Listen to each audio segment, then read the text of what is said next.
Hi church family, it's bedtime story time. I'm Brandi, and tonight I'm going to read you one of my favorite stories from the Bible, David and Goliath. This comes from the book of the Bible called 1 Samuel chapter 17, and it goes like this. Bigger is better.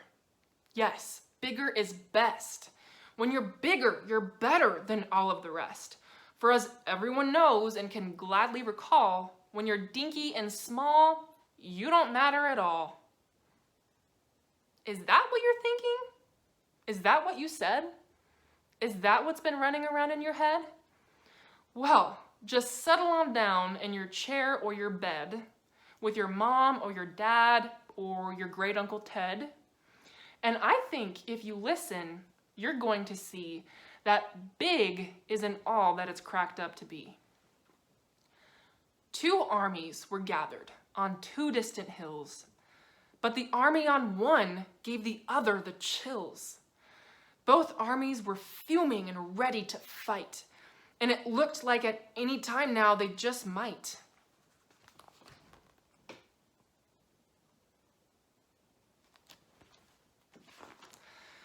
When what to their wondering eyes did appear but a creature so terrible, mean, and severe, that each man in God's army, each soldier and spear, was French-frazzled with fear from the front to the rear.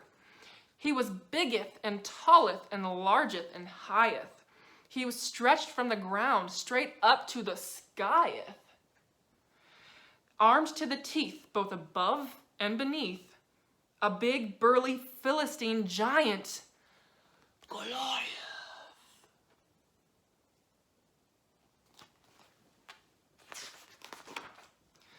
But this was no jolly green ho-ho-ho boy. No, this was a 9-foot-tall search and destroy boy. A steaming mad, armor-clad Oscar the Grouch with a burning desire to make you say, ouch. Yoo-hoo, boys, Goliath spat. Come out and play. I brought my bat. You say you're all fuming and ready to fight? Then put up your dukes. Have at it, all right? So they put up their dukes, every one and all. But their dukes were all saggy and baggy and small, and they knew if they just made one pip or wee squeak, he would round them and pound them clean into next week. Okay, I'm a reasonable, sensitive guy, and I see, said Goliath, you're ready to cry.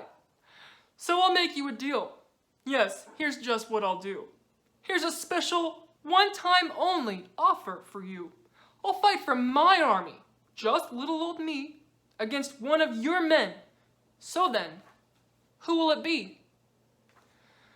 Yes, that will be lovely. Oh, that will be fun. And there won't be a mess to clean up when we're done. Come on, what's the matter? He bellowed and thundered. Please, step right on up. Get clobbered and plundered. Don't want to get dirty, still frozen with fright? Well, then maybe your mommies will come out and fight.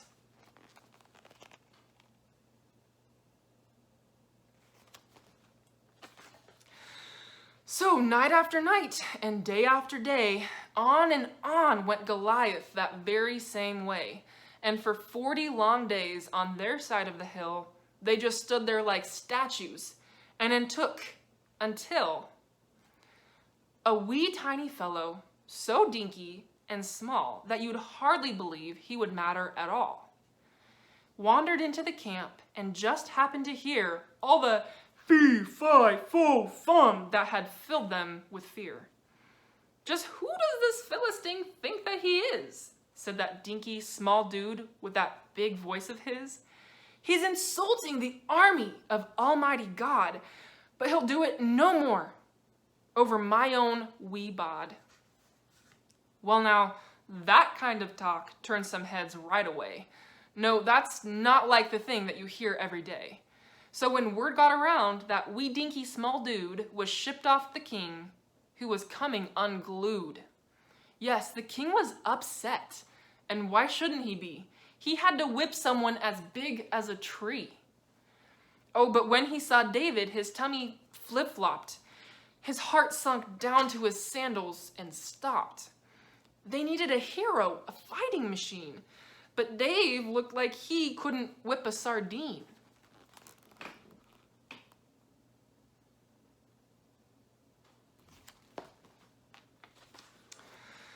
This kid is a tadpole, a peewee, a guppy. We need a he-man, said the king, not a puppy.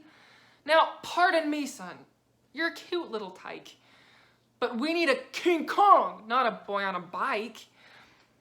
My name, sir, is David, and if I may say, said that wee teeny guy in his extra-large way, that I've beat up a bear and I've clobbered a lion and whipped them both, good sir, without even trying. For God is my strength, and although I'm quite small, by his might and his power, Goliath will fall. You say you need someone who's manly and tough? Then come over here, king, and I'll show you my stuff. Well, aren't you a spunky young godly good guy? All right, said the king. Let's go give it a try. So the king gave wee David his helmet and boots, and his shield and his sword and his giant-proof suit. And he figured that David was ready to fight, when in fact, he was locked down and frozen up tight.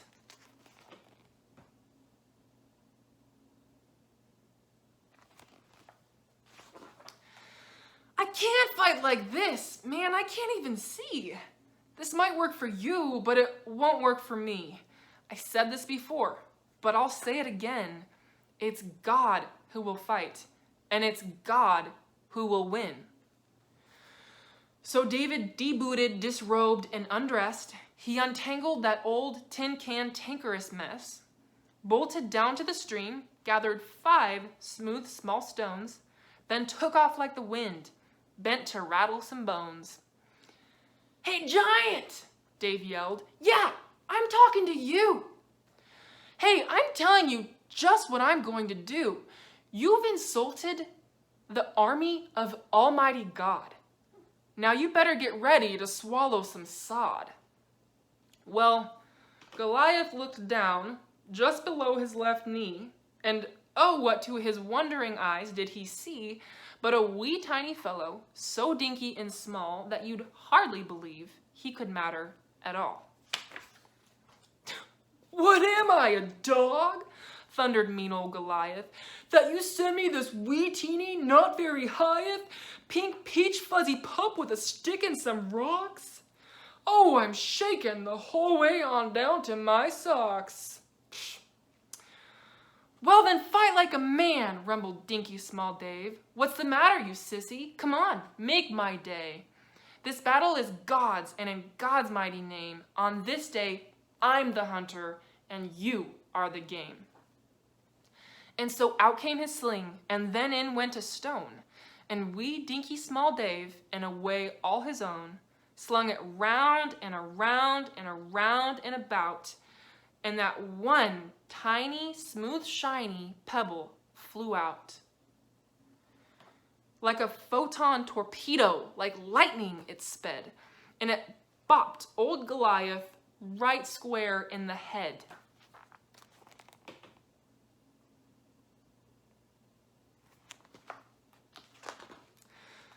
My word, said Goliath, you are a good shot. I was going to duck, but I guess I forgot. Why is everyone spinning? Who turned out the lights? Is it nap time already? Well, nighty night. And right there, in that spot, in the blink of an eye, that gigantic, enormous, big muscle-bound guy went as soft as a Twinkie. He pitched and he yawed and he fell down with a crash, fat head first in the sod. You can puff yourself up. It won't help you at all. For the bigger you are, then the harder you'll fall. But when God is your strength, you're 100 feet tall, even though you're the smallest wee person of all.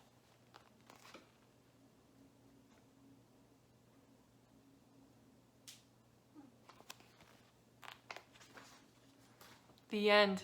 Good night, everybody.